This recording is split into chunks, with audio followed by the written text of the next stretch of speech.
Hello everyone. I'd like to give you a bit of a review, a long-term review of the Earthquake 8E by Redcat, also known as the, what is it called? The Trailblazer 1/8 scale from Hobbyking. That's actually where I got it. I got it from Hobbyking. It was extremely cheap at the time. I don't really remember. I think I got it for 240 euros with two 4000 mAh Turnigy batteries. So those are actually very decent batteries, which for a 1/8 scale is very cheap.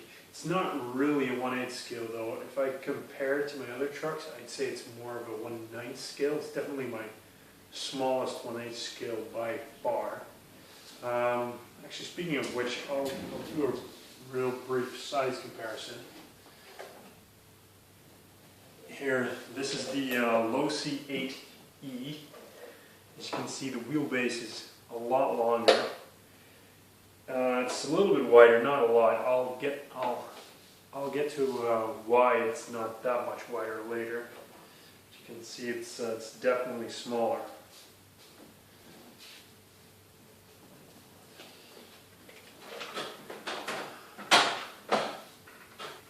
And compared to this guy, it's even smaller.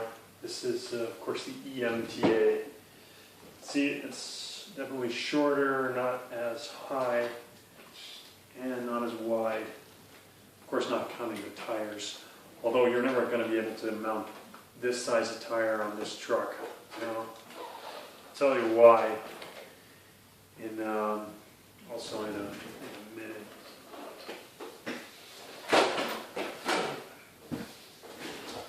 Alright, let me show you a few of the different looks I have for this. So this is the J Concepts Tango body, which is actually for the T-Max, yeah. So you have the cutout for where the engine goes. I have a Bug body, which is actually the one for the Slash. It's a bit big for my liking. I rather would have had the body for the T-Max, but it was actually discontinued, so I can't get it anywhere. Probably actually the E-Revo body would be better in size than this one is, because this one's big. I mean, if you like big, then this one's obviously great. Here we go. This is actually, I use this for my T4, but this is the E-Revo body. You can see that would have been a better fit, I think. It would have looked better. Alright. The stock body, which there's not a lot left of this thing. This thing's totally destroyed. I cut the piece off of the rear in order to make space for a wing. To make it look better. You can't use the wing with any of the other bodies because the wing mount is so close up to the body. You would, well, like I did with this one, you'd have to cut a piece off of the body, which I really don't want to do with the other one. So I kind of use it as a makeshift wheelie bar now. Anyway, so the electronics. I already covered this in my overview video.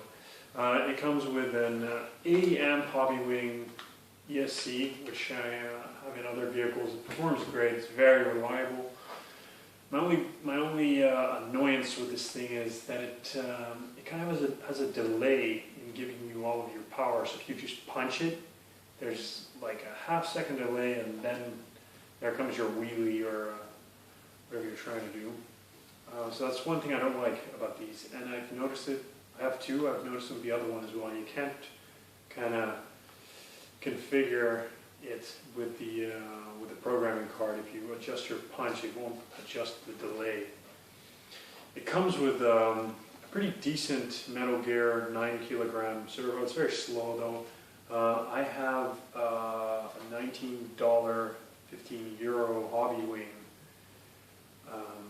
servo in there, which is a lot quicker. I don't remember. I think it's 0.15 seconds, and I think it's around, well, I think 15 kilograms, and that's one of my favorite servos. I have it in my low C8 also, actually. It's very fast, very strong, and reliable. Never had problems with it. It's a bit noisy, but it centers nicely. Also, I put an aluminum steering arm on there. It's really, you really don't need it, but they're super cheap on Hobbyking, and it looks nice and it functions great. The motor is a 2230 kV, I think. It's around that mark anyway. It puts out quite a lot of power actually, but with the pinion gear that you get stock, which is a 12 tooth, it runs super hot. So I geared down to a 10 tooth pinion, so I don't have as much speed. I never clocked it, but I guess that it's around the 30 mile per hour mark now, maybe 35. Also, the pinion you get with it is a brass pinion, which I've heard is very bad quality. A lot of people have problems with it, so I replaced it with a rod incineration one, which is really good. Like this, I like the motor. It doesn't run hot anymore. As you can see, I have a heat sink and a fan on it. I also put some heat conducting fluid, I think, is between there to help it lose some heat. It's not hot anymore, so that's all right. Let me see. I made a list of things that I can talk about. Right. The weight. It's a fairly light truck because it's pretty small, so that helps. It doesn't help the temperatures, though. So anyway, this is far from stock the way I have it now. I've done a lot of modifications on it, and I'll tell you why. So I'll start with the bumper. Okay, I have a really small bumper on there. The stock bumper looks nice, and it does its job quite well, but it tends to strip out the holes here in the diff case, and it comes loose. So I didn't like having to replace my diff case every time, and so I took it off and put this one on. Also, that one doesn't work with my slash body, or my bug slash body, I should say. See, it interferes with it here. I would have to cut out a whole big chunk of it here to make it fit, so I just took it off. I also like the look of this. I think you could fit a tunnel racing bumper on here if you re-drill the holes, by the way. I think that may be something I may do in the future. So I already told you about the servo horn. When it comes to steering, stock just had a ton of slop. I talked about that in my overview video. So what I've done, with a lot of help from the people in our Trailblazer thread on URC, is I replaced, and you won't be able to see, but I replaced the steering assembly, so the bell crank and the servo saver, with an aluminum one from from Himoto, I think, or HSP. If you just Google HSP servo saver, you'll be able to find it. It's a 1/10 scale servo saver, or steering assembly, which is funny because this thing, so it's 1/8 scale, but it has a 1/10 scale steering assembly. So that bolts on. You need the inner parts from the plastic steering assembly. I think together it'll cost you $10 on eBay or something. And also this steering plate, where it mounts, you have to drill a hole through it to make it larger, so the steering assembly doesn't bind. It's kind of hard to explain, but I have pictures of it in the thread. So the aluminum servo saver takes out all of the slop out of the plastic. So that gets rid of, that's really the main culprit in your, in all of the slop. Then another problem that this has is, if you jump it, the force from coming downwards will push the wheels out. It'll actually put pressure on the steering bar, I think it's called. It's basically the bar that your steering assembly attaches to. Will bend. Even though it's aluminum, it will bend up like this, giving you some crazy toe out, like nuts. Like your wheels will literally be pointing out like this, and you can't really drive it like that anymore. So what I did was I made a custom steel bar. Got some help from my dad to get that done, actually. He has kind of a machine park at his house. you can basically just get a piece of aluminum and drill 4 holes in it. So all you need is a hacksaw and a drill, I think, and then you'll just have a straight one. The one I have is bent like the stock one, but I don't think it has to be that way. So I've jumped it since, and it doesn't bend anymore. One thing I've been doing is I've been swapping out the Phillips hardware with Hex hardware. I didn't get enough screws, so there's still some Phillips here.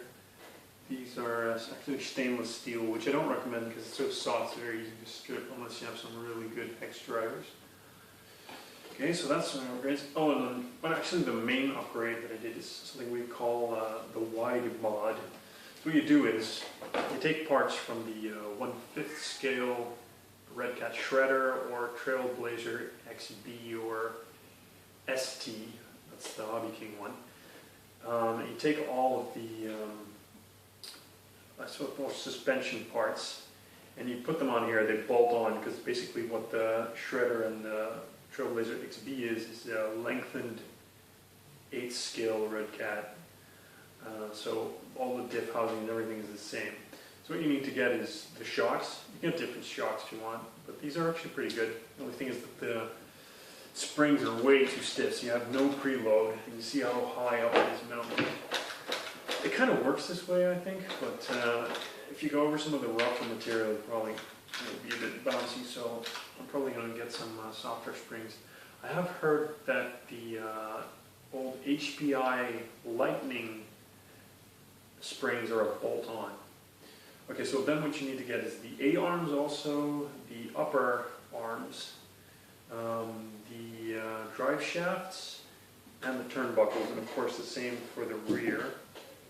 In stock you have these links that go from this part of your, I don't know, what is this, steering upper plate or something, all the way to your knuckles, right? So if you want to keep those, you're going to have to get the longer steering, I forget the name, I just said it, but I forget, the steering, the turnbuckles, right, the longer ones, and you can still make them. I had them, but I took them off because you can't use any zero offset tires with them because they bind on your tires, and I don't really think they have a function. And the 1/5 scale Trailblazer and Shredder don't have it either. I think they don't need it anymore because they reinforce this part. This is a lot beefier than the stock one. So why do the wide mod? First of all, in stock version, we had a lot of problems with these steering bars bending. Like even if you lightly hit a wall, they would bend. And for some reason, with the wide mod, they don't bend anymore, so, or not as easily. So one reason could be is that these drive shafts are actually stronger, but I think it actually has to do with the geometry. I don't know what's changed, but something changed to not make them as vulnerable. But of course, the main reason why you do this is for handling. It's a lot wider, so it's very, very hard to flip like this. It handles fantastically, really. It's great to drive. And the thing I like about it is that the wheelbase is very short still. So I showed you the comparison to the 8, which makes it really fun to drive because you can do some crazy maneuvers with it like this. It turns really sharply, but it doesn't fall over because of the width. And it's just a really nice compact car to drive. You don't really need a lot of space to have fun with this. Another thing I did, I did the 17mm Hex Mod. So I think stock it comes with 14mm, could be 12, I think it's 14, which really limits you in your wheel choice. Well, that really depends on what you have. I have mainly 8-scale trucks, so I have a lot of 17mm Hex wheels. So I was able to use all of my different tires on this. These are the small fangs from Hobby Parts. They actually kind of look like the stock wheels, except they're zero offset. So that makes it a little bit less wide. But I have different half offset tires, which would give it the crazy width that it has with the stock tires. Anyway, that's more of a description of all the upgrades they did. So back to the review part. Let me see. Yeah, so I already covered speed, right? Yeah, so it's a very fun truck. It has plastic shock towers. I haven't had any trouble with those, actually. I'm a big fan of those, no problems at all. The body mounts kind of tend to bend back after some use, but I don't know, it's kind of hard to fit your body because you kind of have to bend it back, but other than that, that doesn't really bother me. Let's see, right, I crashed it into a stationary object. I think it was a carrier bike, actually, going about, I think, 40 miles per hour, because I had the bigger pinion on it back then. And on any kind of front-loading bike, you're going to crack this piece, kind of the front part of the chassis. And I don't really think that's a design flaw, because it's pretty easy to replace, and it keeps you from bending your chassis. So it's basically a weak point, and you can't really forgive it for breaking at, crashing into a stationary object at 40 miles per hour. So I don't really have a problem with that. One thing I like also is that it has the top brace up here. I'm not sure you can see this part. It's all stamped aluminum, but just the fact that it exists will stop your chassis from bending. I've never heard anyone bend it, and I've never bent mine. It's pretty durable like that. Also, the plastics are very good. They're very soft. It's annoying because it's easy to strip out screw holes. But as far as the impacts go, I've never broken an A-arm or something like that. So that's good. The diffs, you have to shim them, otherwise you're gonna have problems with them. Hey kitty. Other than that, I haven't had any trouble with them actually. Except with the center diff. The center diff leaks. So even if you put 300 weight oil in there, it's going to leak out. So I'm not sure what I'm going to do with that. I've heard some people put silly putty in it, and that doesn't leak out. But I would really like to seal the diff somehow. I think that's pretty much it for this review. Well, like I said, I put the shock mount on. I wouldn't recommend that actually. I think I would go with a wheelie bar and just maybe keep the stock bumper on the back, the rear. Because like I said, it's mounted so close to the shock mount that you can't really mount a wing on there unless you're running a buggy body somehow. All right. Would I buy it again? I don't think that I would, to be honest. Only if I'd be looking for another project. So it's fun to upgrade. And I did put a lot of money in this. I have no idea how much, but probably around the 500 to 600 euro mark. So that doesn't make it a really cheap truck. Although, of course, an upgraded Stampede can easily go into up to the 1,000 euro mark, so then it's still cheap.